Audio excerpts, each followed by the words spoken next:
네, 안녕하세요. 오세라비 방송입니다. 네, 지금 이제 우리 이 나라가 뭐 좌파, 우파 이렇게 극심하게 나뉘어서 지금 갈등과 이런 그런 분열이 일어나고 있는데, 도대체 이념이라는 게 무엇일까요? 저는 이제 제가 누차 얘기했다시피 이제 좌파 정당에 10년 이상 이제 당원으로 있었고, 그래서 이 좌파들의 그 성향에 대해서는 굉장히 잘 알아요. 예, 뭐 언젠가는 제가 이런 얘기를 풀어놓을 어떤 시기가 올지 안 올지는 모르겠지만은 제가 참 느낀 점이 많죠. 10년 이상이었으니까. 근데 이 진보 좌파의 특징이 뭐냐면은요, 영적 좌파들이 많아요. 그러니까 영적인 그런 진보 좌파들이 많아요. 그럼 우리가 이제 이념이라고 그러면은 어떤 그런 사회적인 모델과 뭐 경제적인 그 모델이 있죠. 이게 이념도 이렇게 뭐 우리가 그냥 두루뭉실이 뭐 사회 자유주의다, 사회주의다, 공산주의다 이렇게 나뉘는 게 아니라 사회적인 모델 또 경제적인 모델 이론이 이렇게 나뉘어져 있어요. 그러니까 우리가 사회적인 모델이라고 그러면은 뭐 크게 이제 세 가지 정도로 나눌 수 있죠. 자유주의, 보수주의, 사회주의 이렇게 나눌 수가 있죠. 그 다음에 이제 경제적 모델 이론으로서는 경제적 자유주의, 그리고 이제 자본주의 타파, 그리고 세 번째는 자본주의를 조정하고 관리한다. 그 대표적인 게 경제적 자유주의는 애덤 스미스, 자본주의를 비판하고 자본주의를 엎어야 된다라는 것은 칼 마르크스. 그 다음에 자본주의는 조정되고 관리되어야 된다.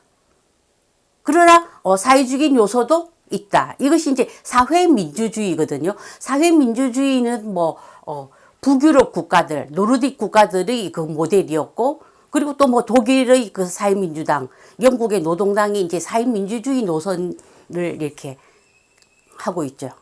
그 다음에 이제 우리가 이제 이 사회적인 모델로서는 자유주의, 보수주의, 사회주의 이렇게 나뉘는데요. 사실 이게 개념이 불분명해요. 제가 이렇게 굉장히 오랫동안 이제 이 이론 공부를 했거든요. 했는데 지금 와서 보면은 이게 이론이 다 무슨 소용인가.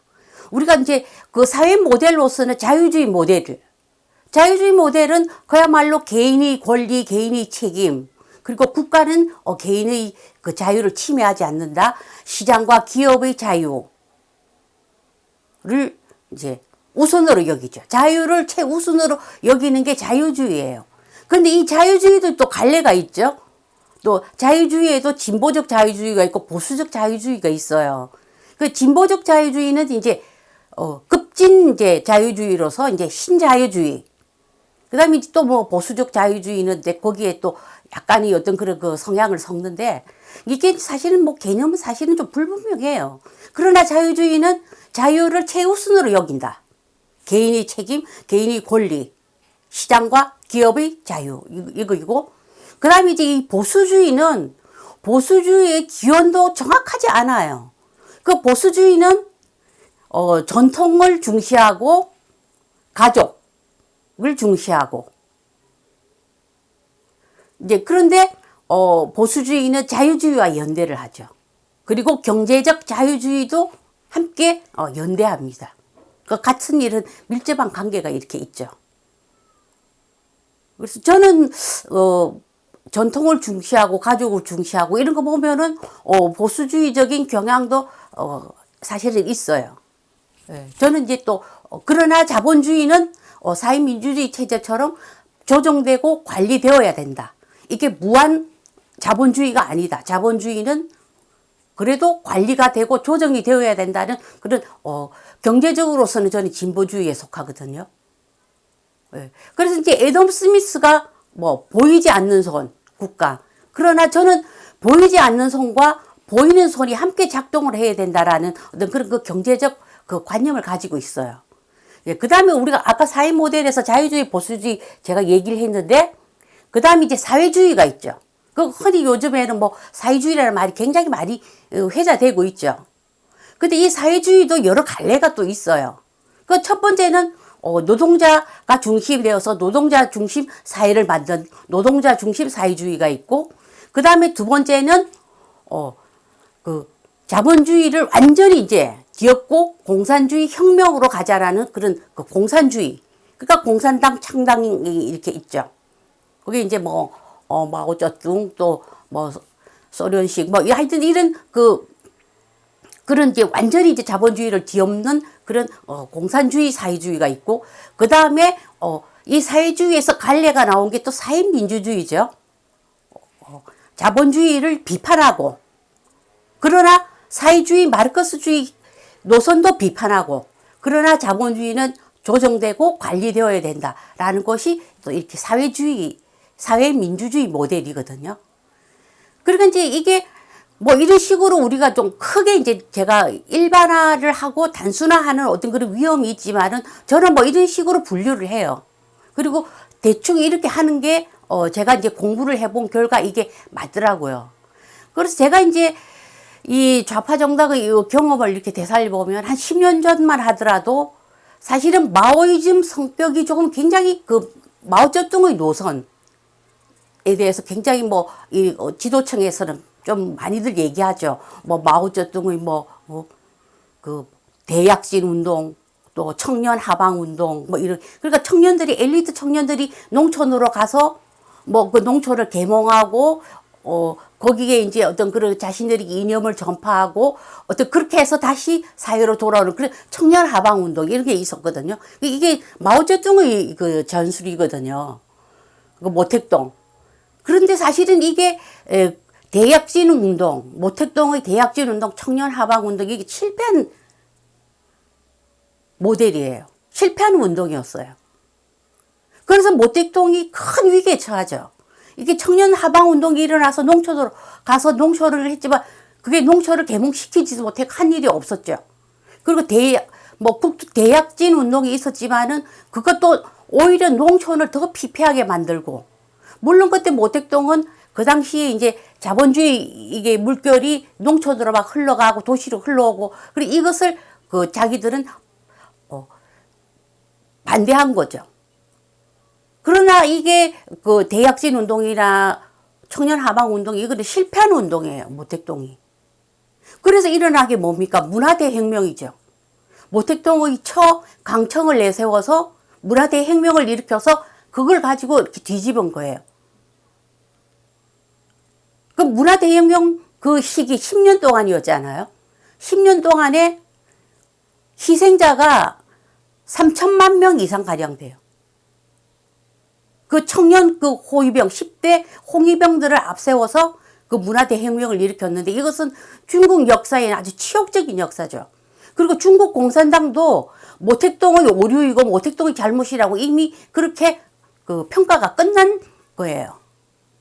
이게 문화대혁명이 1968년 68혁명에도 영향을 미쳐가지고 68혁명이 이제 청년들 저항운동이었잖아요. 프랑스에서 이제 그게 이제 불붙어가지고. 그 프랑스의 그때 지식인들 사르트르나 이런 사람들이 마오쩌둥의 그 이론을 굉장히 옹호하고 마오이즘이었죠. 그리고 이 68운동에서 페미니즘이 또 나온 거예요. 분명히 모택동의 영향이 68혁명에 존재를 합니다. 이것은 이론적으로. 자, 이런 과정을 겪었는데 그 당시에 제가 좌파 정당에 있을 때 지도부들은 청년 하방 운동, 마오쩌둥 에 나오는 그런 용어들을 많이 사용을 해요. 그렇다고 근데 이 사람들이 그러면은 마오이즘인가? 그것도 아니에요. 공산주의자들도 아니에요. 그냥 영적인 진보 좌파들인 거예요. 제가 겪어본 좌파들은 누구보다도 자본주의를 사랑하고 누구보다도 자본주의적이고 누구보다도 돈을 사랑해요. 오히려 자본주의자들보다도 더 돈을 좋아합니다. 그러니까 이렇게 사모펀드 이런 것도 이렇게 좌파 쪽에서 굉장히 잘하잖아요. 이런 건. 앞으로는 재벌은 없어져야 된다. 그러면서 뒤로서는 사모펀드 이런 것 또 해서 돈을 벌죠. 좌파들 정말 돈 좋아합니다. 자본주의 좋아하고. 그러면 이 사람들이 무슨 자본주의를 타파를 합니까? 그렇지 않죠. 사회주의자들 중에 자본주의를 좋아하는 사람이 얼마나 많아요. 강남 좌파들. 정말 생활과 모든 것은 다 자본주의로 살면서 그러나 영적으로 좌파인 거예요.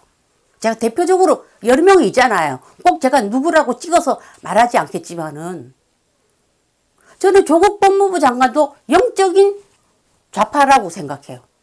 그냥 자기 생활 방식 모든 것은 자본주의로 살지만 그냥 영적으로 좌파인 거예요. 자, 그러면 어떻게 되나요?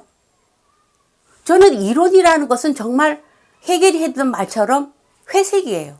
회색. 이념은 사실 참 허망한 거더라고요. 제가 경험해보고 공부해본 결과. 중요한 건 뭐냐? 우리가 어떤 사회적인 비전, 경제적인 비전을 제시를 하는가 이거예요. 정치가들이 할 일은. 그러나 지금은 어떻습니까? 우파 좌파 가릴 것 없이 우리가 정말 자식 세대, 차세대를 위한 어떤 그런 비전을 제시를 하나요? 경제적인 비전, 사회적인 비전이 지금 없어요.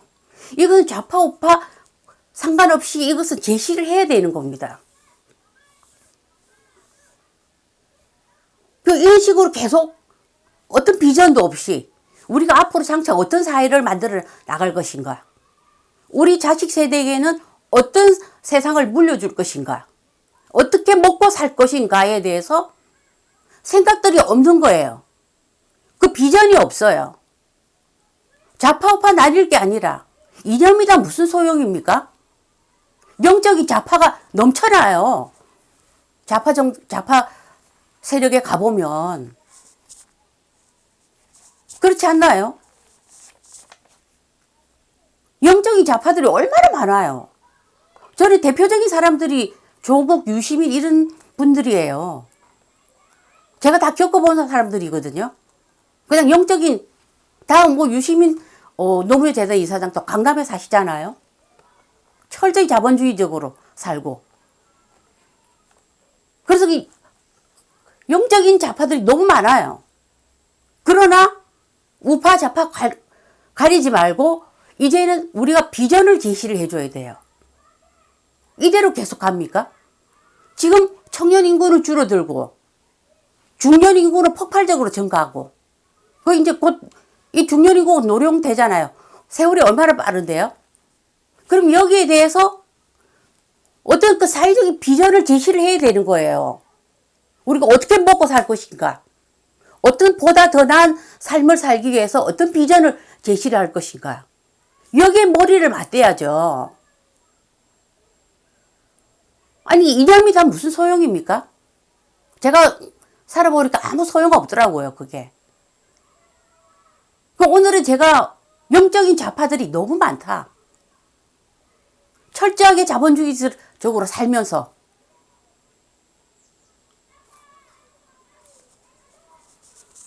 왜 영적 자본주의 좌파들이 참 많아요. 제가 오늘 드리고 싶은 말이 결론이네요. 제가 좌파 그 이념에 대해서는 차후로 또 말할 기회가 또 있겠죠. 네, 이상 오세라비였습니다.